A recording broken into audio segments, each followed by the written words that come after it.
మానవ జీవితమే ఒక మహాభారతం, అది మంచి చెడుల రెంటి నడుమ నిత్య ఘర్షణం.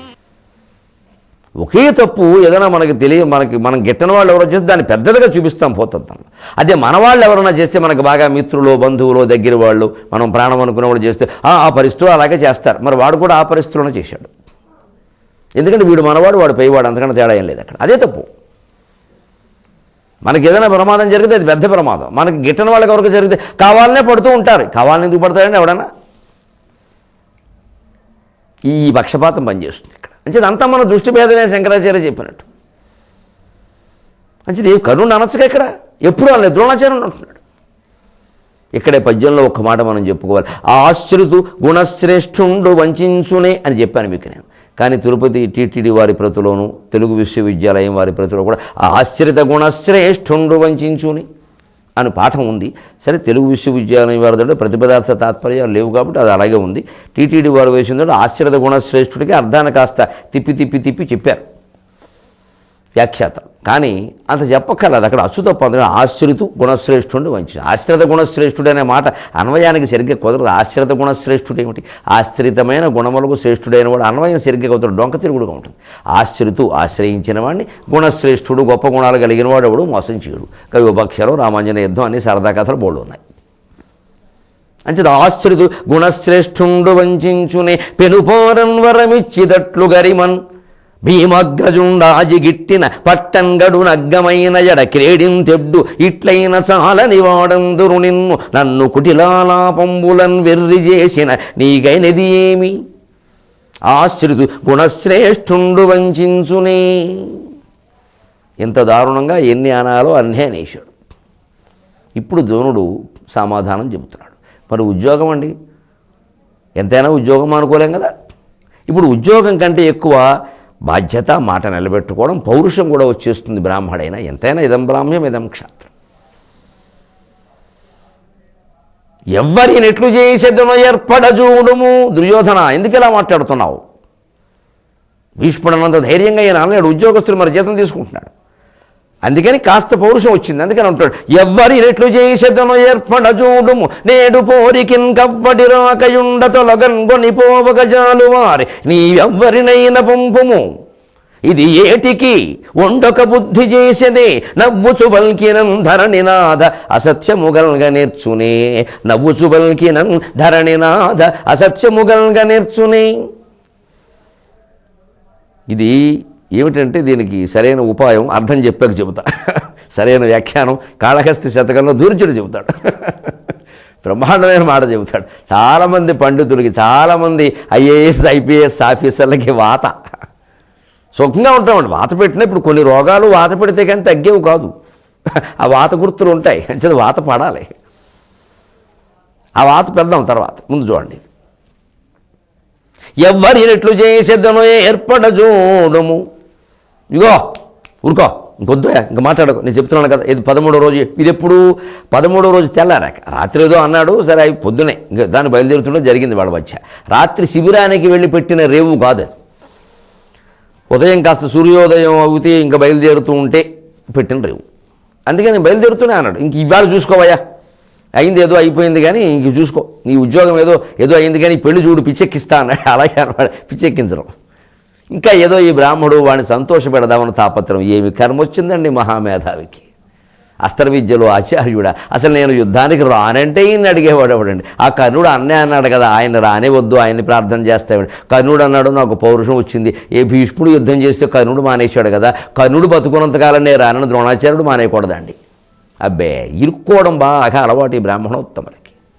మాట కోసం ఇరుక్కోవడం అండి, జీవితాన్ని ఇరుకుని పెట్టుకోవడం. ఎవరినెట్లు చేసేదనో ఏర్పడజూడము. ఇగో చూసుకో, దూసేస్తాయి వాడు. ఎవరిని ఎలా చేస్తానో నువ్వే చూద్దు కానీ. నేడు పోరికిన్ కవ్వడి రాకయుండ తొలగన్ కొనిపోవగజాలు వారి నీవెవరినైన పంపుము. ఇవాళ ఏమైనా సరే యుద్ధంలో కవ్వడి రాకుండా చూసుకో. ఆయన పద్ధతి చూడండి. చెప్పేస్తున్నాడు కదా, మా శిష్యుడు వస్తే నేను గప్చిప్పయ్యా, నేనేం చేయలేనయ్యా. అయ్యా శిష్యుడని కాదయ్యా, భీష్ముడు కూడా చెప్పాడు కదయ్యా. ఎందుకంటావు? అర్జునుని నేను ఎదిరించలేను, అర్జునుని ఎదుర్కొనే సామర్థ్యం నాకు లేదు. మీ శిష్యుడే కదా అనద్దు, మీరు అందరూ శిష్యులే. కానీ వాడి పరాక్రమం వేరు. వాడు మీరు ఉంటే శిష్యులు, వాడు శిష్యాది ఇచ్చేది పరాజయం. వాడి చేతిలో ఓడిపోవడం నాకు ఆనందం. ఎందుకంటే వాడంత వీరుడయ్యా, నన్నేం చేయమంటావు? చేతకాని పని నా వల్ల కాదు అది. ఎక్కడెక్కడ ఎవరిలో ఏ రంగంలో ఏ ప్రతిభ కనపడినా అది దైవానుగ్రహంగా భావించవయ్యా అని అర్జునుడు చెప్పాడు. అది ఆ ప్రతిభ ఉంది, అతను తోడుకున్నాడు.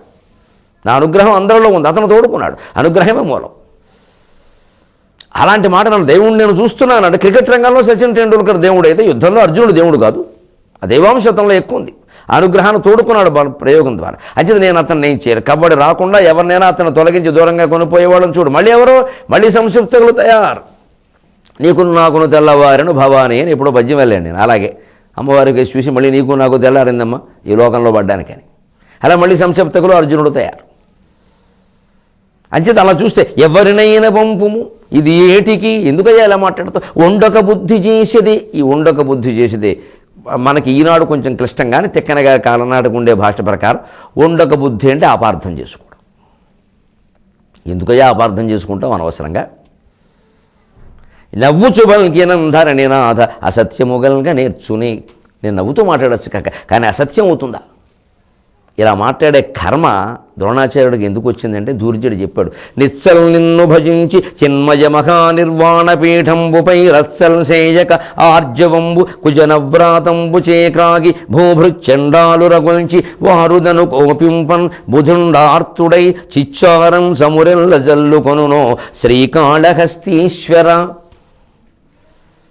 హాయిగా నీ నామస్మరణ చేసుకుంటూ వేదశాస్త్రాలు చదువుకుని పాండిత్యం పెంచుకుని హాయిగా వేదాంత గ్రంథాలు, భగవద్గీత, యోగ వాసిష్టం లాంటివి నేర్చుకుంటూ బ్రాహ్మణుడైన వాడు, పండితుడైన వాడు, మేధావైన వాడు శుభ్రంగా ఆ రంగంలో హాయిగా ఉండకుండా ఈ రాజకీయ నాయకుల చుట్టూ తిరుగుతారేమయ్యా. పైగా వారుదను కోపింపన్, ఎప్పుడో ఏదో సెంటిమెంట్లు పెరుగుతాయండి మేడం. ఆ పండితుల వారితో కలిసి నేను నామినేషన్ వేసానండి, నెగ్గానండి. ఓసారి నెగ్గుతాడు. ఈయన కూడాను ఏమిటో నేను ఎలాగైనా ఇలాగే జరుగుతున్నాయండి కొంతమంది అంటూ ఉంటారు. పాపం నేను ఏం చేసినా అదృష్టమేనండి, నేను ఏ ఊరు ఎడితే ఆ ఊరిలో వాళ్ళ గురుస్తున్నా. ఇటువంటి వాళ్ళు ఇంట్లోకి రాయన ఇప్పుడు తడిసిపోబడవుతాం. ఇదే ఈ అజ్ఞానమే ఈ పండితుడిని ఇరుకుని పడేలా చేస్తుంది. ఈ నమ్మకాలు ఎప్పుడు జనంలో పెరగనేయకూడదు. నేను రావడం వల్ల ఏదో జరిగింది అంటే ఇక అది జరగడం కోసం మన ఇంటికి పిలుస్తారు, మన మీద గౌరవంతో పిలవరు. జరగకపోయేసరికి వెంటనే అంటారు. వెంటనే ఈ మధ్య ఆయనకి శక్తి తగ్గిపోయిందండి, ఎందుకంటే చుట్ల కాల్చడం మొదలెట్టాడు అంటాడు. ఏదో అంటాడు. ఎందుకంటే అసలు ఈ శక్తి ఎందుకు, తగ్గడం ఎందుకు? ఈ రాజుల దగ్గరనే రాజకీయ నాయకుల పక్కనే చేరడం ఎందుకు? వాళ్ళకి ఏదో చేయడం ఎందుకు? వాళ్ళు ఏదో చిన్న నమ్మకంతో మాట్లాడితే దాన్ని అందరికీ ప్రచారం చేయడం ఎందుకు? చివరికి ఏదో జరగకపోతే వాడు తిడితేట వీడేం చేస్తాట? ఇప్పుడు ద్రోణాచార్యులాగే చిచ్చారం సమురెల్ల జల్లుకొనును. ద్రోణాచార్యుడు ఉదాహరణ చెప్పలేదు కానీ సరిగ్గా అదే ఉదాహరణ. సరిగ్గా ఆ రాజు తిడితే ఈ పండితుడు దానికి ఏదో రాజాస్థానం నుంచి రాజీనామా చేసి బయటికి రావడం మానేసి, ఆ చిచ్చు ఆరిపోవడం కోసం నీళ్లు జల్లుకోవడం మానేసి, అంటే రాజీనామా ఇవ్వడం మానేసి నూనె జల్లుకుంటాడయ్యా అని. నూనె జల్లుకుంటే అగ్ని మరింత ఎక్కువ అవుతుంది. ఆ నూనె జల్లుకోవడమే అర్జునుడిని తప్పించి నేను ఈవేళ చూస్తా. నిజంగా స్వాభిమానం ఉన్నటువంటి మనిషి అయితే బ్రాహ్మణుడా ఇంకోట పక్కనెట్టండి. స్వాభిమానం ఉన్న మనిషి అయితే భీష్మాచార్యులాగా, ద్రోణాచార్యులాగా అది ఉంటే, అభిమన్యుడిలాగా, అర్జునుడిలాగా అది ఉంటే, ఏమయ్యా 2 రోజులు నేను చిత్తశుద్ధితో ఇంత ప్రయత్నం చేస్తే ఏమిటి నువ్వు అసలు ఇలా మాట్లాడుతున్నావు? నేను యుద్ధం చెయ్యను, ఇలాంటి రాజు దగ్గర పనిచేయడం కంటే పోవడం మంచిది అని వెంటనే యుద్ధరంగం నుంచి విరమిస్తే ఆ కర్ణుడు ఏదో వచ్చేవాడు, ఏ పాటు చేసేవాడో తెలిసేది. అది నీళ్లు జల్లుకోవడం. ఈయన నూనె జల్లుకుంటున్నాడు. అందుకని ఈకెందుకు ఉండక బుద్ధి చేసేదే. ఏదో నవ్వుచి పలికితే మాత్రం అసత్యం ఉంటుందా? ఎవరినెట్టు చేసేదును ఏర్పడ చూడము. అంటే ఈ అగ్ని మరింత ప్రజ్వలించేలా చేసుకుంటున్నారు. సరిగ్గా మన జీవితాల్లో మనం ఇలాగే చేసుకుంటాం. మన ఆత్మాభిమానానికి వ్యతిరేకంగా, ఆత్మగౌరవానికి వ్యతిరేకంగా ఎదుటివాడు మాట్లాడినప్పుడు వాడి మొహాన్ని రాజీనామా ఉత్తరం కొట్టి బయటికి రావాలి. బతకలేకపోం ప్రపంచంలో, బతకలేకపోయినా బతుకే లేకపోయినా నష్టం లేదు. ఇటువంటి వాడి దగ్గర భ్రష్ట నికృష్టల కొల్వు చేయుటలు దండుగగాదే జీవికి స్వతంత్రత మించిన భాగ్యం ఉన్నదే అన్నారు కరుణశ్రీ పాపయ్య శాస్త్రి గారు. అలా ప్రవర్తించాలి తప్ప ద్రోణాచార్యుల్లా ప్రవర్తిస్తే 13వ రోజు ఈ పెద్ద మనిషి విజయమో అపజయమో ఏది సాధించినా 14-15లో ఈయన గతి ఏమిటో చూడండి. ఇది శ్రీమదోభయ కవిమిత్ర కొమ్మనామాత్యపుత్ర బుధారాధన విరాజి తిక్కన సోమయాజి ప్రణీతంబైన శ్రీమదాంధ్ర మహాభారతంబునందు ద్రోణ పర్వంబునందు ప్రథమాశ్వాసము సమాప్తము. మీ అభిప్రాయాలను, సూచనలను మాకు తెలియజేయాల్సిన చిరునామా భక్తి TV, care of Rachana television private limited, road number 92, Jubilee hills, Hyderabad 5,96,000. మా ఇమెయిల్ ఐడి bhaktihyd@gmail.com. మా వెబ్సైట్ www.bhaktitv.org. Phone number 9010222333.